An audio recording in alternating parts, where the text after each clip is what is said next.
Hello everybody and welcome to our channel. Today we'll be going over the beam width filter. You'll find out where to locate it, what it's for, and how you can work with it. Start off on your dashboard as normal. We're going to go to Coverages. And you'll find this feature under your transmission site transmitter info.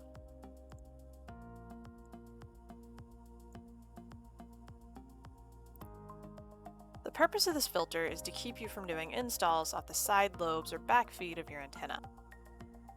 This doesn't affect coverage propagation, but it does affect a path analysis and end-user submission results. If you've encountered this orange warning here during a path analysis, then you'll know what I'm talking about. Now, the value of this setting is meant to match the advertised beam width of your equipment. That being said, you can still adjust this setting to suit your own preferences. You can view or hide the beam width filter via this button.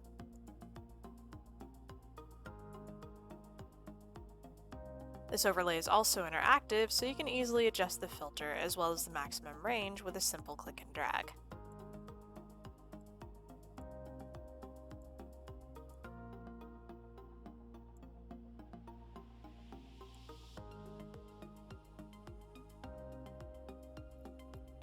Update your coverage as normal and you'll be good to go.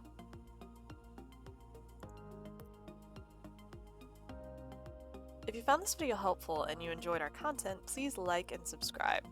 That is all I have for now, but I will see you for the next one.